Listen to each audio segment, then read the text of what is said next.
Hey everyone, it's your educator Anjali Verma and आज की इस वीडियो में हम डिस्कस करने वाले हैं फिजिक्स स्ट्रैटेजी फ्रॉम अगस्त। जुलाई तो अभी हमारा पूरा एंड होने ही वाला है। कुछ स्टूडेंट्स ने तो बहुत सारी चीजें पढ़ भी ली हैं already, but there are so many of the students जिन्होंने या तो सिर्फ एक दो चैप्टर्स ही अभी तक कंप्लीट करे हैं फिजिक्स में, या फिर उन्होंने अभी तक स्टार्ट ही नहीं कर रखा है। स्टिल दे वांट कि वो 90 प्लस या 95 प्लस स्कोर कर सके बोर्ड्स में, बिकॉज आपके जो बोर्ड एग्जाम्स है ना वो 15 फेब से स्टार्ट होने वाले हैं। तो अगस्त से अभी हमारे पास टाइम तो डेफिनेटली है, बट जितना आप लेट करते जाओगे उतना ही ज्यादा आप ही पे प्रेशर बिल्डअप होता जाएगा। So it is high time that you realise कि अभी से हमें पढ़ना स्टार्ट डेफिनेटली कर देना है, अदरवाइज जो हमारी टारगेट परसेंटेज है वो हम नहीं स्कोर कर पाएंगे। Even if you are preparing for JEE या फिर नीट, तो बोर्ड्स में भी आपके चैप्टर्स तो वही है ना, तो आपको पढ़ना तो डेफिनेटली पड़ेगा, अदरवाइज फिर आप जेई नीट में भी उतना अच्छा नहीं कर पाओगे। या फिर even in CUET, if you are preparing for CUET, because CUET में तो पूरा ही आपका 12th का ही सिलेबस आता है। So you have to prepare very nicely. कैसे पढ़ना है वो मैं आपको सबसे पहले बताने वाली हूँ। The first thing that you have to do is check your syllabus. जो भी टॉपिक्स आपके सिलेबस में हैं उनको मार्क कर लो। जो भी टॉपिक्स नहीं है उनको बोर्ड्स के लिए तो पढ़ने की जरूरत नहीं है, but if you are preparing for CUET ना, तो मैं डेफिनेटली सजेस्ट करूंगी कि प्रीवियस वाले लेक्चर्स फॉलो करना। बिकॉज जो पुराने लेक्चर्स होते हैं ना, वहां पे क्या होता है, सारे टॉपिक्स कवर्ड होते हैं, तो आपके जेई की भी प्रिपरेशन वो आसान कर देगा। ठीक है, उसके बाद आता है sample paper analysis. You have to see कि सैंपल पेपर हमारा पैटर्न किस तरीके से है, किस टाइप के क्वेश्चंस आए हैं, कितने क्वेश्चंस आए हुए हैं। तो हम देख लेते हैं सबसे पहले पेपर पैटर्न। ठीक है, तो हमारे पास ना टोटल यहाँ पे है 5 section, A, B, C, D and E। तो यहाँ पे क्वेश्चंस हमसे 33 टोटल पूछे जाने वाले हैं। जो फर्स्ट सेक्शन है उसमें एमसीक्यूज आएंगे। टोटल क्वेश्चंस यहाँ पे 16 है, जिसमें से एमसीक्यू तो 12 है और बाकी के जो 4 हैं वो है हमारे पास असर्शन रीजन टाइप क्वेश्चंस। तो टोटल यहाँ पे हो गए 16 मार्क्स। उसके बाद आता है सेक्शन बी। तो यहाँ पे ना 5 क्वेश्चंस पूछे जाएंगे 2 मार्क्स के। तो यहाँ पे कितना हो गया टोटल हमारे पास 10। ये शॉर्ट आंसर टाइप हो गए, वेरी शॉर्ट बेसिकली। उसके बाद आते हैं हम शॉर्ट पे। तो हमारे पास 3 नंबर के 7 क्वेश्चंस आएंगे। सो यहाँ पे टोटल कितना हो गया 21। ये शॉर्ट आंसर टाइप क्वेश्चंस हैं। फिर आते हैं हम केस स्टडी टाइप क्वेश्चंस में। तो ये है हमारे पास केस स्टडी टाइप क्वेश्चंस वाला सेक्शन। तो यहाँ पे 2 हमारे पास केस बेस्ड क्वेश्चंस आएंगे। टोटल यहाँ पे 4 इंटरनल क्वेश्चंस रहेंगे। उसके बाद आते हैं लॉन्ग आंसर टाइप क्वेश्चंस में, जो कि होंगे 5 मार्क्स के एंड 3 ये पूछे जाने वाले हैं। सो टोटल यहाँ पे हो गए 15 मार्क्स। तो पेपर हमारा 70 मार्क्स का होगा। तो यहाँ पे 70 आउट ऑफ 70 तो डेफिनेटली स्कोर करना है, बट अगर 100 आउट ऑफ 100 लाना चाहते हो ना, तो 30 आउट ऑफ 30 प्रैक्टिकल्स में भी जाने चाहिए। सो मेक श्योर कि टीचर्स आपको जो भी काम बताते हैं, असाइनमेंट्स है, प्रैक्टिकल्स हैं, जितनी चीजें आपको बता रहे हैं ना, वहां पे एटलीस्ट ये जो मार्क्स है ना ये फुल जाए। बिकॉज अगर यहाँ पे एक भी नंबर कम हो गया ना, मान लो यहाँ पे 29 आ रहे हैं और वहां पे 70 आ रहे हैं, तो 99 पे अटक जाओगे। और 99 पे अटकना ना किसी को भी पसंद नहीं होता है अगर तुम्हारा टारगेट 100 है। तो यहाँ पे फिर रिग्रेट रह जाएगा कि इधर पे तो मैंने फुल स्कोर कर लिया, बट इधर पे एक नंबर मेरा कम रह गया। तो you have to make sure कि आपके प्रैक्टिकल्स में भी फुल मार्क्स जाए। एंड जनरली स्कूल से अच्छे ही मार्क्स जाते हैं, बट मेक श्योर कि आप डिसिप्लिन्ड हो। जो भी डिसिप्लिन स्टूडेंट्स नहीं होते हैं ना, मैंने खुद देख रखा है कि टीचर्स उनको मार्क्स बिल्कुल भी नहीं भेजते हैं, जिनकी वजह से ना उनकी परसेंटेज बहुत ज्यादा डाउन चले जाती है। So make sure you are disciplined. Also there are so many of the students जो कि IIT जेईई या फिर नीट की प्रिपरेशन करना चाहते हैं, बट उनके पास उतने रिसोर्सेज नहीं है, उनके आसपास कोई कोचिंग इंस्टीट्यूट नहीं है, या फिर वो इतना ज्यादा अफोर्ड भी नहीं कर सकते हैं कि वो बाहर जाके ऑफलाइन पढ़ें। Because even I live in Nainital और यहाँ पे उतने ज्यादा कोचिंग इंस्टीट्यूट्स हैं ही नहीं। एक्चुअली IIT जेईई नीट की अगर किसी को भी प्रिपरेशन करनी है ना, तो बाहर ही जाना पड़ता है, क्योंकि कोचिंग नैनीताल में बिल्कुल अवेलेबल नहीं है।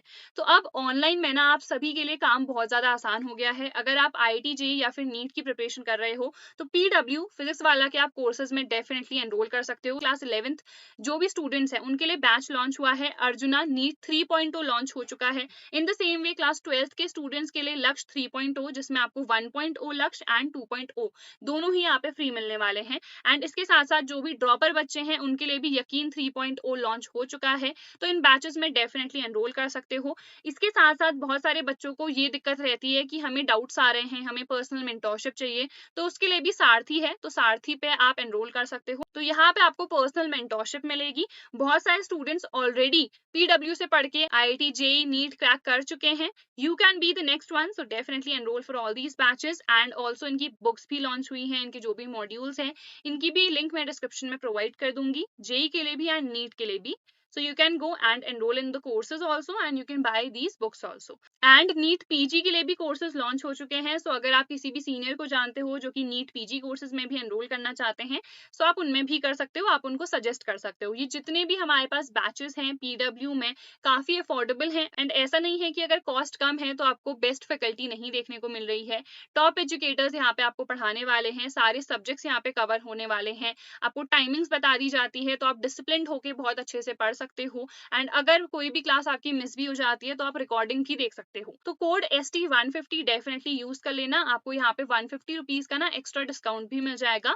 Link is in the description. PW app आप डाउनलोड करो एंड वहां पे जाके कोड यूज कर लेना. तो हमने सैम्पल पेपर पैटर्न तो इधर पे देख लिया है. उसके बाद हम पढ़ाई कहाँ से स्टार्ट करें, जितने हमारे पास टोटल चैप्टर्स हैं हम कैसे पढ़ना स्टार्ट करें. तो हमारे पास ना दो तरीके के लेक्चर्स होते हैं. अब या तो तुम एक स्कूल से भी पढ़ सकते हो, बट अभी क्या हो जाएगा, बैकलॉग हो जाएगा बहुत ज्यादा, क्योंकि टीचर्स ने तो सारे चैप्टर्स पहले से ही पढ़ा दिए हैं, वही हमने कंप्लीट नहीं करे हैं और अभी क्या हो गया है, न्यू चैप्टर स्टार्ट हो गए हैं. तो अगर ऐसा भी बहुत बच्चों का क्वेश्चन भी रहता है कि अगर वो चैप्टर्स हमने नहीं पढ़े हैं तो क्या हम अभी इस पे फोकस करें या प्रीवियस वाले पे. देखो इट कंप्लीटली डिपेंड्स. जैसे हमारे पास इनऑर्गेनिक केमिस्ट्री है, तो अगर आपने मान लो फिजिकल नहीं करी है तो उसको छोड़ भी दोगे तो चलेगा, इनऑर्गेनिक बिल्कुल फ्रेश स्टार्ट होगी. बट अगर मान लो आपने इलेक्ट्रिसिटी वाला ही नहीं पढ़ा है एंड आपने मैग्नेटिज्म वाला स्टार्ट कर दिया है फिजिक्स में, तो दिक्कत आ सकती है, क्योंकि अगर आपने पहले ही इलेक्ट्रिसिटी वाला पूरा पोर्शन कंप्लीट कर लिया है ना, तो जो फॉर्मूलाज हैं वो रिलेटेड रहते हैं. So it becomes easier for you to understand the chapter. तो इसके लिए तो डेफिनेटली फर्स्ट चैप्टर से ही स्टार्ट करना चाहिए. So I hope you got a clarity कि अगर फिजिक्स की हम बात कर रहे हैं तो फर्स्ट से ही हमको स्टार्ट करना है. तो अगर आपको बैकलॉग है, ट्राई करो कि वीकेंड्स में आप वो चैप्टर्स जल्दी से जल्दी कंप्लीट कर सको, सो दैट अब जो टीचर हमें पढ़ा रहे हैं हम उस पर भी फोकस कर सकें. ठीक है. और केमिस्ट्री में तो जो अभी टीचर पढ़ा रहे हैं स्कूल में आप उस पर फोकस कंप्लीटली कर सकते हो. अब क्या हो गया, टीचर्स ने तो वो सारे चैप्टर्स पहले से ही हमें पढ़ा दिए हैं, तो हम कैसे वो कंप्लीट करें. तो YouTube से फ्री में आप सब कुछ पढ़ सकते हो. मैंने सारे वन शॉट्स डाल रखे हैं. चाहो तो आप डिटेल लेक्चर्स भी प्रेफर कर सकते हो फिजिक्स के लिए. अगस्त आ ही चुका है तो it completely depends upon you कि बाकी सब्जेक्ट्स में भी आपका कितना सिलेबस कंप्लीट हुआ है. अगर बाकी सब्जेक्ट्स में इनफ चैप्टर्स आपके कंप्लीट हो चुके हैं तब तो ठीक है, you can definitely go for the detail lectures. But अगर वहां पे भी आपका सिलेबस बहुत बचा है, कुछ भी आपने वहां पे भी स्टार्ट नहीं करा है, तो उस केस में डेफिनेटली मैं आपको वन शॉट्स प्रेफर करूंगी. उसके बाद हमारे पास बुक्स कौन कौन सी होनी चाहिए. एक एनसीईआरटी बहुत ज्यादा इंपॉर्टेंट है, 2 पार्ट्स है हमारे पास.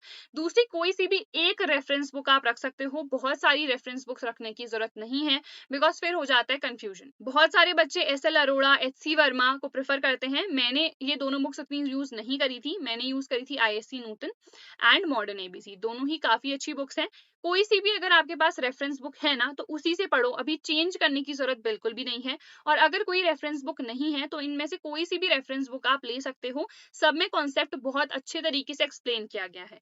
उसके बाद हम आ जाते हैं नोट्स में. देखो जैसे ही आपने वन शॉट से पढ़ लिया है जो भी चीजें मैंने पढ़ाई हुई हैं, तो उसके साथ साथ जो भी मैंने पढ़ाया है उसके मैं नोट्स तो प्रोवाइड कर देती हूँ. बट खुद के बनाए हुए नोट्स ना सबसे ज्यादा इंपॉर्टेंट होते हैं. Those notes are unbeatable because वो आपकी खुद की लैंग्वेज में है. आप खुद की लैंग्वेज में अगर कोई भी चीज लिख रहे हो तो बाद में आप उसे बेटर तरीके से समझ सकते हो, rather than कि आप किसी और के नोट से पढ़ो. तो भले ही मैंने नोट्स तो प्रोवाइड करे हैं, बट इनको खुद की लैंग्वेज में डेफिनेटली समझ के लिखना. एंड हैंड रिटन नोट्स होने चाहिए, ये नहीं है कि हम PDF से पढ़ रहे हैं. अभी काफी ज्यादा टाइम है तो खुद के हैंड रिटन नोट्स बनाओ प्रॉपरली. एंड उसके बाद जितने डायग्राम्स है वो भी मेंशन करना, जो इंपॉर्टेंट पॉइंट्स है मेंशन करो. न्यूमेरिकल्स में कुछ स्पेशल ट्रिक्स लगती हैं कहीं पे, उनको भी मेंशन करते जाओ. तो नोट्स प्रॉपर बनने चाहिए और हैंड रिटन सेल्फ नोट्स बनने चाहिए. आई थिंक ये समझ में आ गया होगा. उसके बाद हम आ जाते हैं डेरिवेशंस में. अब चैप्टर्स में ना बहुत सारे डेरिवेशंस हैं, तो डेरिवेशंस की वेटेज अब उतनी ज्यादा है नहीं, बट स्टिल कुछ डेरिवेशंस पूछे जाते हैं and derivations are very very simple. तो आपको डेरिवेशंस जरूर से जरूर प्रैक्टिस करने हैं. ऑल्सो जो भी फॉर्मूलाज हैं उनको आपको याद करना है. तो डेरिवेशंस के लिए हम क्या कर सकते हैं, रिटन प्रैक्टिस. डेरिवेशंस के लिए written practice is most important. लिख लिख के आप जितना ज्यादा प्रैक्टिस करोगे ना उतना ही बेटर आपको समझ में आएगा वो पर्टिकुलर डेरिवेशन, और आपको ज्यादा टाइम तक वो याद रहेगा. तो डेरिवेशंस लर्न करने के लिए ना बहुत सिंपल सी ट्रिक है. आप क्या करो, सबसे पहले जो भी मेन डायग्राम है उसको याद कर लो, जो फर्स्ट स्टेप है उसको याद करो, और जो फाइनल फॉर्मूला आपको डिराइव करना है ना उसको याद रखो. तो बाकी के जो बीच के स्टेप्स है ना वो खुद ही याद आ जाते हैं. एंड ये चीज मैंने खुद फॉलो करी हुई है, इसीलिए मैं आपको बता रही हूँ. उसके बाद हम आ जाते हैं कॉन्सेप्ट क्लैरिटी में. कॉन्सेप्चुअल क्वेश्चंस मैक्सिमम आ रहे हैं. खुद एक बार सैम्पल पेपर देख भी लेना। मैं या तो टेलीग्राम पे पीडीएफ डाल दूंगी, study warehouse is my Telegram name, इसको डेफिनेटली ज्वाइन कर लेना। जो भी नोट्स की पीडीएफ है, सैम्पल क्वेश्चन पेपर्स या प्रीवियस ईयर क्वेश्चन पेपर, सारी पीडीएफ मैंने यहाँ पे डाल रखी है, तो जल्दी से जाके डाउनलोड कर लो। फाइल सेक्शन पे जाना टेलीग्राम के, वहां पे सब चीजें मिल जाएंगी। डाउनलोड करके पहले से ही रख लेना, तो उन previous year question papers, sample question papers को भी आप प्रैक्टिस कर सकते हो। तो इवन अगर आप सैम्पल पेपर्स देखोगे ना, आप क्वेश्चंस देखना, वो कॉन्सेप्चुअल ज्यादा हैं। जैसे कि मैंने अभी बताया कि डेरिवेशंस तो बहुत कम पूछे जा रहे हैं, मैक्सिमम क्या आ रहे हैं आपके कॉन्सेप्चुअल टाइप क्वेश्चंस। तो आपको कॉन्सेप्ट समझना बहुत ज्यादा इंपॉर्टेंट है। तो अगर मान लो आप स्कूल से पढ़ रहे हो, आपको नहीं समझ में आ रहा है कॉन्सेप्ट, तो आप वन शॉट्स देख सकते हो। फिर भी मान लो कुछ आपके डाउट्स रह रहे हैं, तो आप क्या कर सकते हो, रेफरेंस बुक खोलो। इसीलिए तो मैंने आपको रेफरेंस बुक सजेस्ट करी है। आप उस टॉपिक को एक बार अच्छे से पढ़ो, डिटेल में क्या चीजें हैं, मार्क कर लेना कुछ इंपॉर्टेंट अगर लग रहा है, बीट इन द एनसीईआरटी और इन द रेफरेंस बुक। पहले एनसीईआरटी पे भी प्रेफर कर सकते हो, बट कुछ चीजें ऐसी होती हैं जो हमें एनसीईआरटी से भी नहीं समझ में आती हैं। In that case you can go for the reference book. उसके बाद हम कुछ और चीजें डिस्कस करते हैं। फिजिक्स में ना न्यूमेरिकल्स भी बहुत ज्यादा पूछे जाते हैं। खुद आप एक बार सैम्पल पेपर भी देख लेना, you will get to know कि न्यूमेरिकल्स भी आ रहे हैं, कॉन्सेप्चुअल क्वेश्चंस भी आ रहे हैं, कुछ डेरिवेशंस भी हैं हमारे पास। तो न्यूमेरिकल्स भी ना हमें जरूर से जरूर प्रैक्टिस करने हैं। न्यूमेरिकल्स के लिए आप क्या कर सकते हो ना, आप क्वेश्चन बैंक्स प्रेफर कर सकते हो। ठीक है, क्वेश्चन बैंक्स में क्या होता है, आपको हर टाइप के क्वेश्चंस गिवन रहते हैं। सबसे पहले आप इजी न्यूमेरिकल्स से स्टार्ट करो, उसके बाद आप थोड़े मीडियम लेवल पे जंप करो, उसके बाद आप डिफिकल्ट टाइप क्वेश्चंस प्रैक्टिस करो। बहुत बार होता है कि हमें क्वेश्चन बैंक के सॉल्यूशंस भी नहीं समझ में आते हैं, तो फिर हम क्या करें। उस केस में ना आप न्यूमेरिकल वाली वीडियोस सर्च कर सकते हो यूट्यूब पे।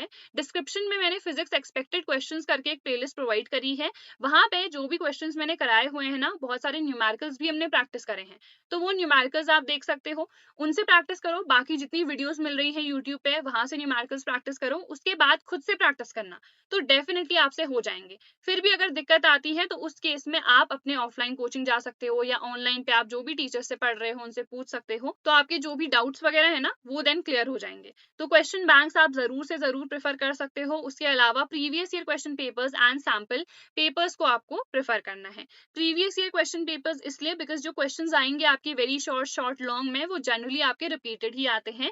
एंड सैम्पल पेपर्स बिकॉज आपको एमसीक्यूज भी करने हैं, आपको असर्शन रीजन वाले क्वेश्चंस भी करने हैं, एंड ऑल्सो आपको केस स्टडी टाइप क्वेश्चंस भी करने हैं। ठीक है, तो इसके लिए हमको sample papers and question bank prefer करने हैं। इवन क्वेश्चन बैंक में भी आपको बहुत सारे एमसीक्यूज, केस स्टडी वाले क्वेश्चंस मिल जाएंगे, बट जो क्वेश्चन बैंक है ना, आपको लेटेस्ट प्रेफर करना पड़ेगा, बिकॉज अगर आप 2021 या उससे पहले वाले क्वेश्चन बैंक्स कर लोगे तो वहां पे हमारे पास एमसीक्यूज, केस स्टडी वाले क्वेश्चंस नहीं होते हैं। ठीक है, उसके बाद कॉन्सेप्चुअल क्वेश्चंस, इन पे सबसे ज्यादा फोकस करना, ऑलरेडी मैं आपको बता चुकी हूँ।